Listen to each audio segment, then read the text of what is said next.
नमस्कार, मैं हूं आपके साथ रुचिका राज। कैसी रही होगी आजादी की वो रात, वो पहली सुबह जब लोगों ने पहली बार दिल्ली से पटना तक की इमारतों पर तिरंगे को लहराते हुए देखा होगा। कैसी होगी वह सुबह जब पटना के लोग भारत की आजादी के जश्न में डूबे होंगे। आजादी के उस पल की गवाही आज भी कई इमारतें देती है। आज भी वो तारीख, वो लम्हा अखबारों की सुर्खियों में कैद है। उन सुर्खियों, उन इमारतों और उन पद चिन्हों की जुबानी आजादी के पहले दिन की कहानी जानते हैं।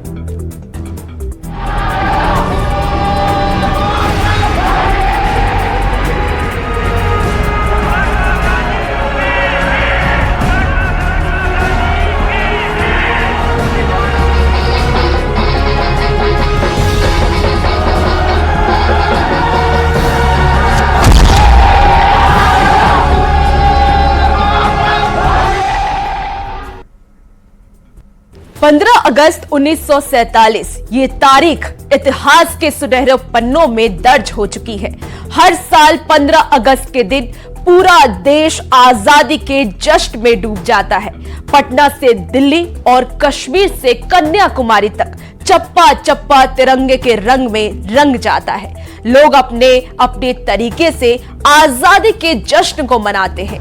लेकिन क्या आप जानते हैं कि जिस आजादी को पाने के लिए लाखों करोड़ों ने अपना सब कुछ न्योछावर कर दिया था, उस 15 अगस्त 1947 को पटना में क्या हुआ था? आइए देखते हैं।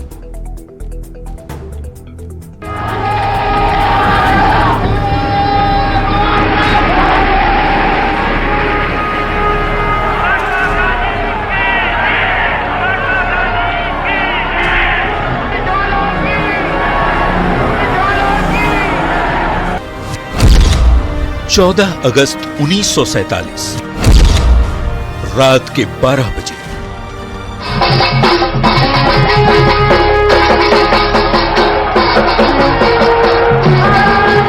भारत ने अंग्रेजों की गुलामी की 200 साल पुरानी बेड़ियों को तोड़ दिया।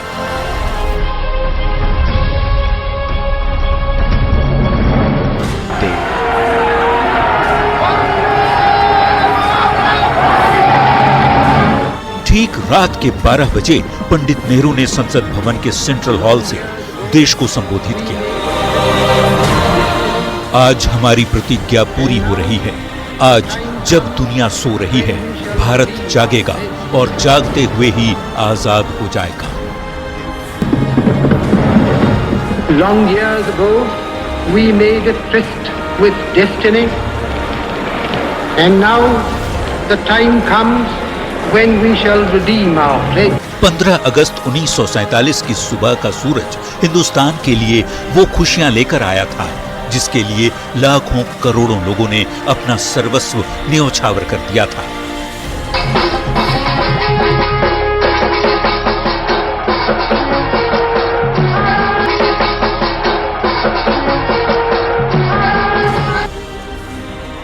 वो आजाद भारत की पहली सुबह की किरण थी जहां से हिंदुस्तान का मुस्तकबिल लिखा जाना शुरू हुआ।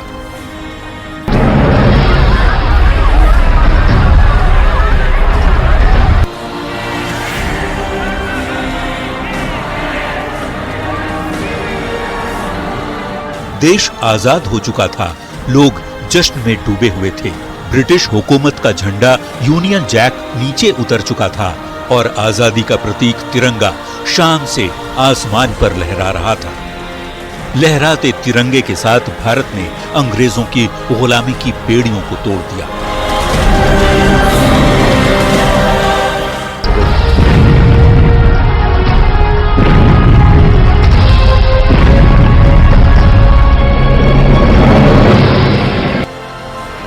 आजादी का जश्न मनाने के लिए दिल्ली के प्रिंसेस पार्क में 5 लाख से ज्यादा लोग मौजूद थे, जिसे आज इंडिया गेट कहा जाता है। प्रिंसेस पार्क में प्रथम प्रधानमंत्री जवाहरलाल नेहरू ने 5 लाख से ज्यादा लोगों की मौजूदगी में तिरंगा फहराया था। कहते हैं उस दिन भारत की आजादी के जश्न में आसमान इंद्रधनुषी रंग में रंग गया था।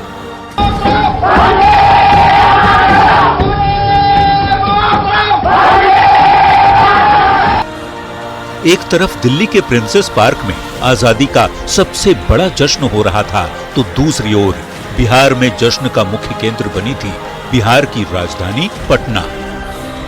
इस दिन पटना में तिरंगा फहराने की कहानी भी काफी दिलचस्प है। लोगों ने जगह जगह तिरंगा फहराया। स्वतंत्रता दिवस समारोह का आधिकारिक आयोजन पटना फ्लाइंग क्लब में हुआ था। यहाँ के कार्यक्रम में राज्यपाल जयराम दास दौलतराम और मुख्यमंत्री श्री कृष्ण सिंह शामिल हुए। पटना फ्लाइंग इंस्टीट्यूट, पहले इसे फ्लाइंग क्लब के नाम से जाना जाता था, जहां कभी राजा महाराजाओं के विमान रहा करते थे। यहीं पर हुआ था 15 अगस्त 1947 को स्वतंत्रता दिवस समारोह का आधिकारिक आयोजन। यानी आजादी के मतवालों की बदौलत हिंदुस्तान आजाद हुआ था और आजादी की पहली सुबह यहां पर आधिकारिक आयोजन हुआ था। आज जगह तो वही है, लेकिन इसकी पहचान बदल चुकी है।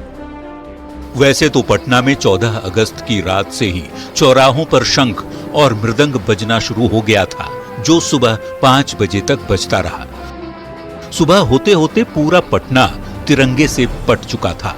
पूरी रात पटना की गलियों में आजादी की चर्चा होती रही। लोगों ने आंखों ही आंखों में रात काट दी। हजारों साल नरगिस अपनी बेनूरी पे रोती है, बड़ी मुश्किल से होता है चमन में दीदावर पैदा।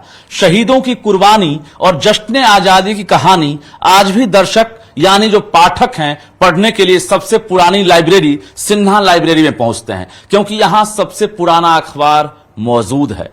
15 अगस्त 1947 को जब देश आजाद हुआ था और 14 अगस्त की आधी रात को जब पूरा पटना शहर जश्न में डूब गया था, उसकी कहानी अगर पढ़नी हो तो आप सिन्हा लाइब्रेरी आ सकते हैं। पटना सेलिब्रेशन कमेटी की ओर से मुख्य समारोह बांकीपुर मैदान में हुआ, जो अब गांधी मैदान के नाम से जाना जाता है। सुबह 8:30 बजे बिहार प्रांत कांग्रेस कमेटी के चेयरमैन महामाया प्रसाद सिन्हा ने तिरंगा फहराया। भारत मां के जय घोष से पूरा गांधी मैदान गूंज उठा।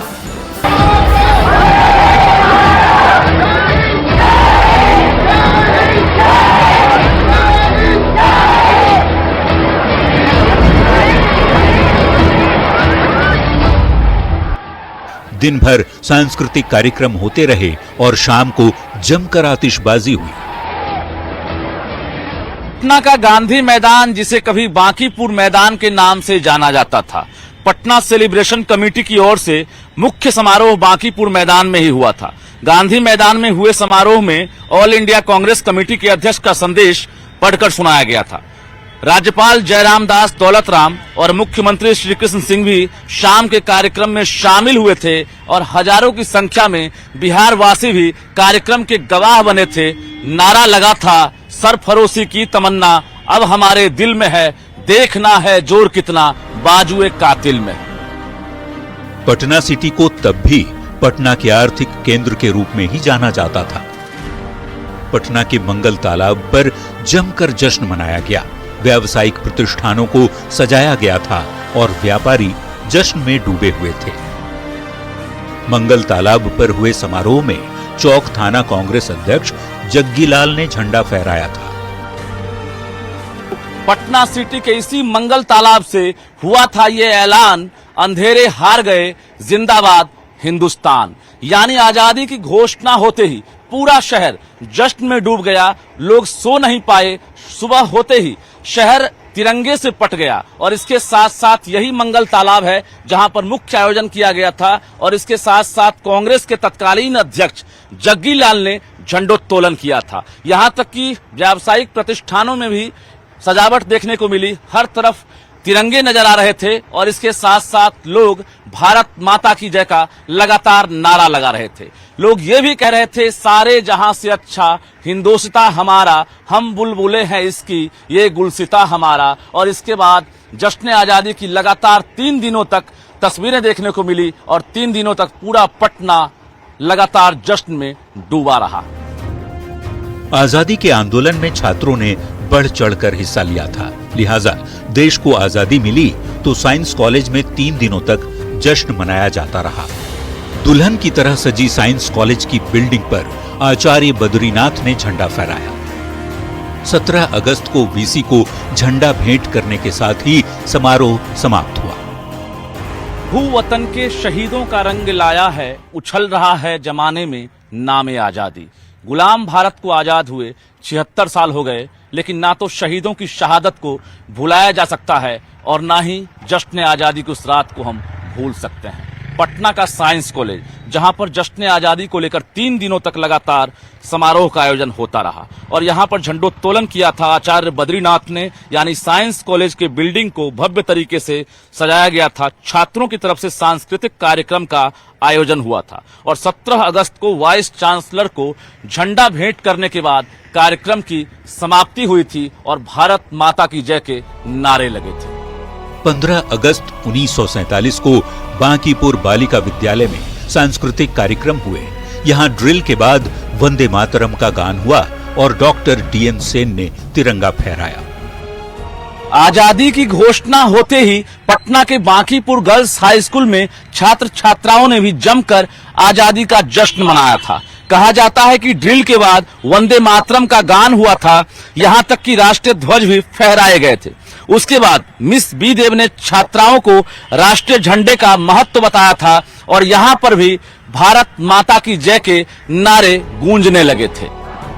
आजादी के आंदोलन में वकीलों ने बखूबी अपनी भूमिका निभाई थी, लिहाजा यहाँ जश्न भी चरम पर था।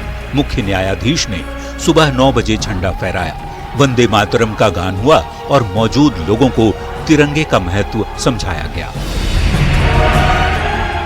हर व्यक्ति के हाथ में तिरंगा थे, चारों ओर लग रहा था कि तिरंगा जितने आदमी हैं उससे ज्यादा तिरंगा हुए। तिरंगा बेचने वाले भी थे, तिरंगा भी लिए थे, लोगों को बांट भी रहे थे। बच्चे, बूढ़े, जवान, महिलाएं, पढ़े लिखे, नहीं पढ़े लिखे, सब कोई काम छोड़ करके उस दिन मनाए थे।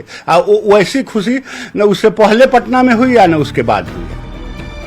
15 अगस्त 1947 के दिन सबसे रोचक वाकया विक्रम थाना के एयरोड्रम को लेकर हुआ यूं कि 14 अगस्त की आधी रात देश आजाद हुआ। 15 अगस्त की सुबह तक पटना शहर के लोगों को जानकारी मिल गई, लेकिन गांवों में इस बात को पहुंचने में शाम तक का वक्त लग गया। जैसे ही लोगों को खबर मिली, 10-20 गांव के लोग एयरोड्रम की ओर दौड़ पड़े। तब फुलवारी की बजाय विक्रम में ही एयरोड्रम हुआ करता था। पटना में एयरोड्रोम नहीं था, Vikram aerodrome second world war का है और स्वाभाविक रूप से वहीं से हवाई जहाज कम संख्या में ही सही चलते थे।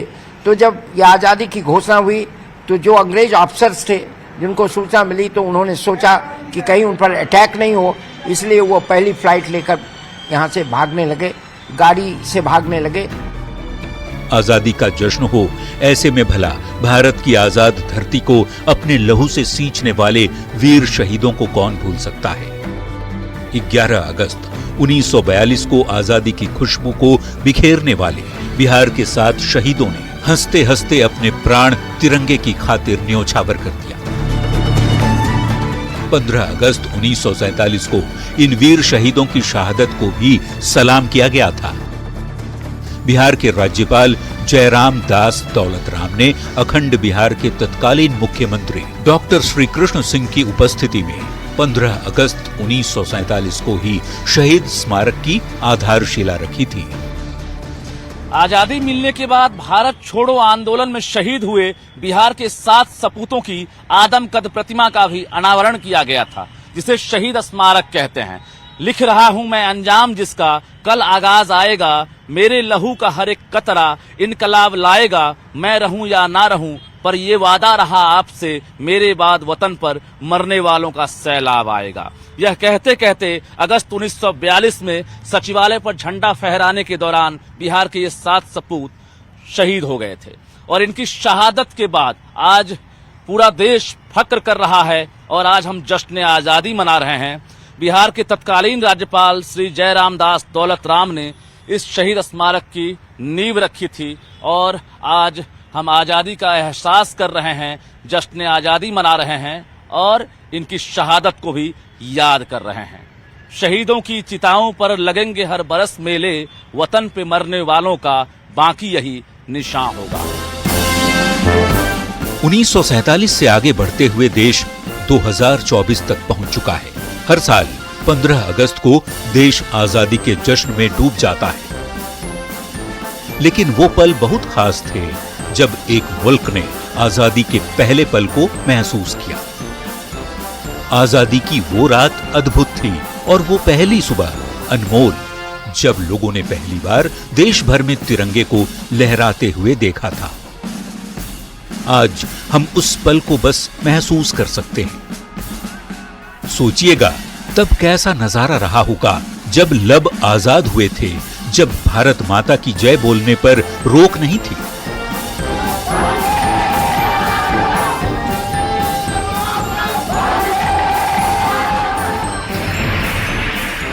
जब आजादी के मतवाले स्वतंत्र होकर वंदे मातरम की धुन पर थिरक रहे थे।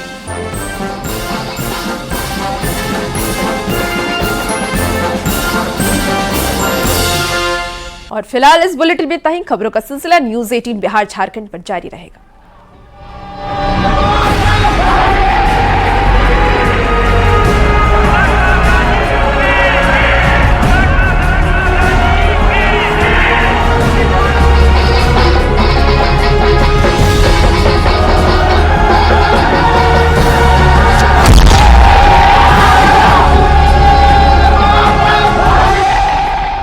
आज हम तो